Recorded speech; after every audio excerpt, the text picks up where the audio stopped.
every citizen shall have the right to freedom of speech and expression, and there shall be freedom of the press, subject to any reasonable restrictions imposed by law, in the interest of the glory of Islam, or the integrity, security, or defense of Pakistan, or any part thereof, friendly relations with foreign states, public order, decency, or morality, or in relation to contempt of court.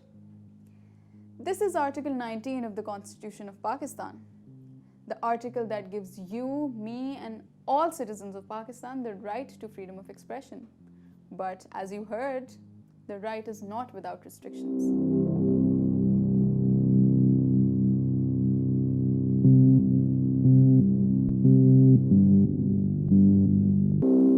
How is something as fluid and abstract as expression governed by law? In this episode of the Digital Cauldron, we'll talk about how freedom of expression is regulated in Pakistan. I'm Ayman Malik.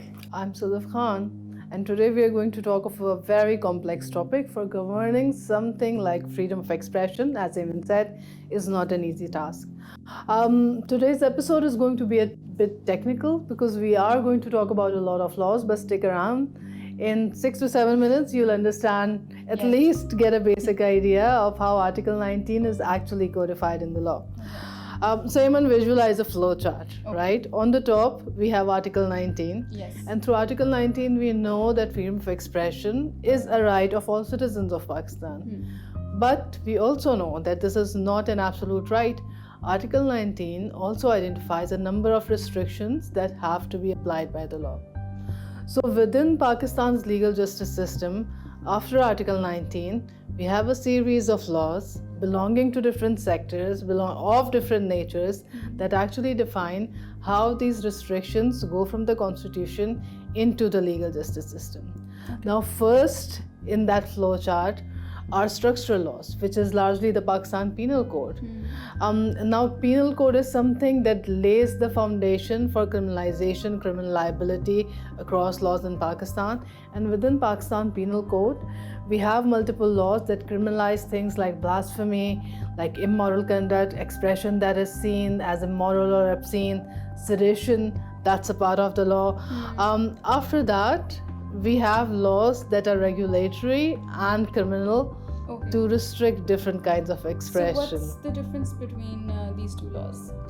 Yeah, so that's an interesting question, because often, and especially in public debates, regulation and criminalization are often seen as interchangeable, and they're not, because regulatory laws essentially deals with industries. So for example, Pakistan Electronic Media Regulatory Authority, the PEMRA law, laws like the PTA's laws which define how Pakistan telecommunications sector works, but within these sectoral laws, the industry regulations also comes in, defines how the industry works, but also defines how the content and the expression that's going out, that's being broadcasted through those industries is working. Alongside, we have criminal laws, which then specifically criminalize different kinds of expression.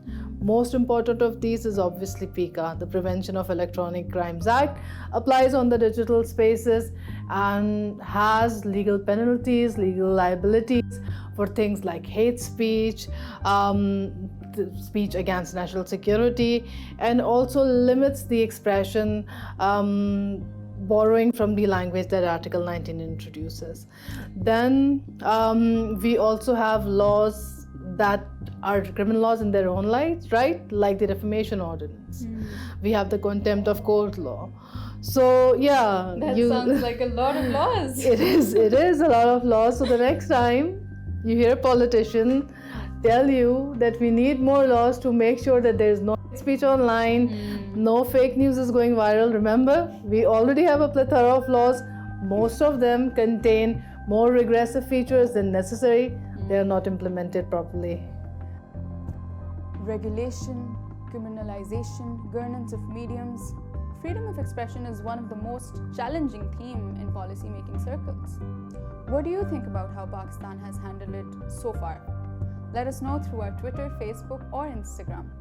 And of course, stay tuned to the Digital Cauldron to learn about other challenges brewing in the virtual space.